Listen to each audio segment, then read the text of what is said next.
Good morning, good night, good afternoon, you beautiful patriots, you wherever you are at on this beautiful blue ball of a planet. It is so good to see you guys this morning. Well, we got a lot of turmoil happening around with Trump right now. So we're gonna go into see what Chip Roy has to say about Maxine Waters answering some of the problems uh, of today's debt ceiling and how we're spending, how we're calling it, you know, fighting against socialism and this, that, and the other thing. So let's jump right into that and let's learn a little bit about what Chip Roy is doing as a patriot of this country. They do matter. They're actually at the core of who we are. I've got one question for the ranking member Waters. In a 2008 hearing, you said, quote, "And guess what this liberal will be all about? This liberal will be all about socializing, would be about basically taking over the government and the government running all of your companies." And Now, just so you know, I want to point out to how Maxine Waters has to get her cranks going and slow everything down because she was just hit with something that she didn't expect to come out of Chip Roy's mouth. And it is documented that she said this. Granted, it's about 15 years ago, but I would say 15 years ago was the start of the downfall of this country. end quote. Simple question: do you stand by that statement? Uh-oh. What? Simple answer. I am here today in this Rules Committee because She is talking like she is oppressed right now. we're taking up time with basically a non-issue. First of all, you claim that socialism has engulfed this country, that it keeps creeping, it's going to take over private businesses, et cetera, et cetera. Okay, he's not claiming it. She's caught that she claimed it and that she would fight to do it. And she is in a trap. That is not happening. Yeah. We're in a democracy that we're trying very much to save. All right, to save a democracy, we need transparency when you drop your ballot. That's the democracy part. We are a republic and we are patriotic and we care about our America is a company. All right, it's a company of all of us. And it's a company that wants to show everybody outside the United States that we are leading in how to have a good government and great people, which these people, this woman right here who screamed to go out and protest against and harm people that voted for Trump, this woman should not have been in here. And to not have disrupted, undermined So in then the way that So then, reclaiming In my the time, way that the gentlelady Republicans are going to- denounces your previous statement then, and do not accept that previous statement that you think you would take over these I'm not a private socialist. businesses? I'm a capitalist. Yeah, right. And I commit to you that I am here to save Social Security, to save Medicare, to save seniors. You're here to get some intel on some stock options, Miss Waters.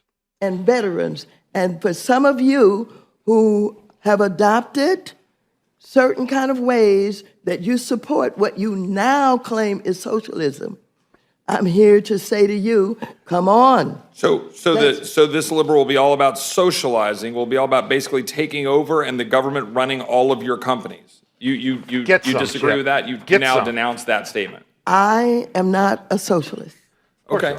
all right? So I appreciate the response. I think that to the extent that one has a concern as a member of this body or as an American watching this, one has concerns when we hear statements like this, and that's not the only one. And do you notice that he said he's an American? The good people say they're Americans. I like that about Chip. And statements by some of our colleagues on the other side of the aisle extolling the virtues of socialism, as I just pointed out. A nicer way of confiscating businesses, a nicer way of confiscating the assets and the means of production. When now, as I think the gentleman from Kentucky was alluding to, In 1929, federal spending was 3% of GDP.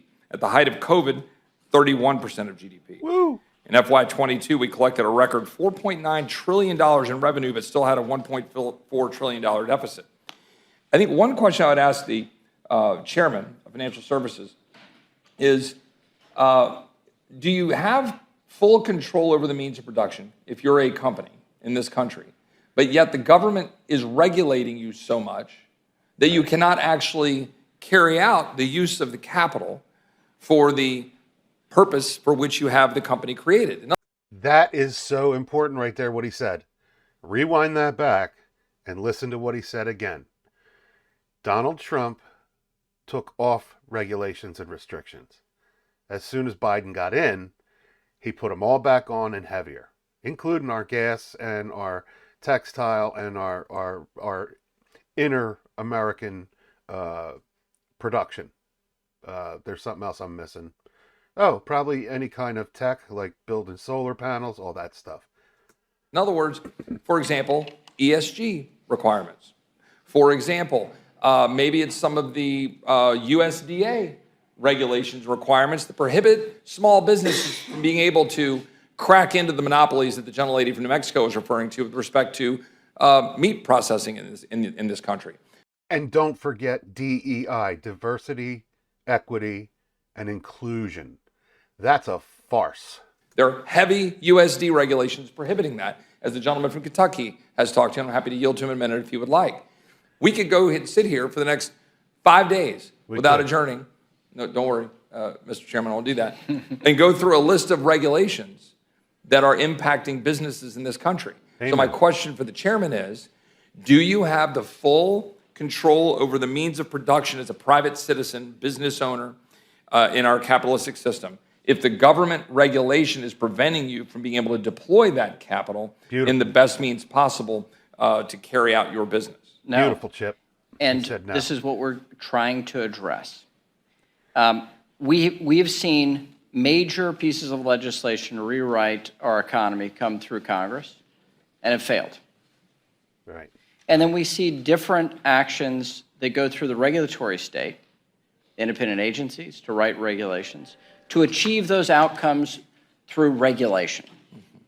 There is a move to make our banking system the arbiter of how you allocate capital to produce energy. There are various proposals in government agencies around achieving social goals. Did you hear that? That's the DEI.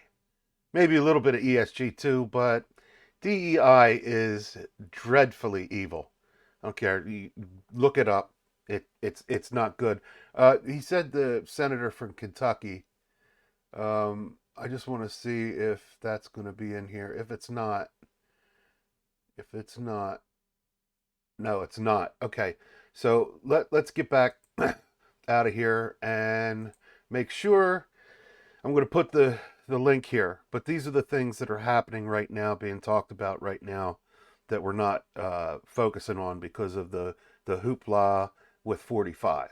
So make sure you start looking around. I saw on Fox last night about 3 commentators say that they're worried that this is a distraction, with the indictment, that people aren't seeing what's going on. Like one of them was, Biden not being a part of China and Russia talking together. For sure, Donald Trump would have just broken down the door and said, I don't care if you didn't invite me. I'm here and I'm going to listen in on what you're going to say.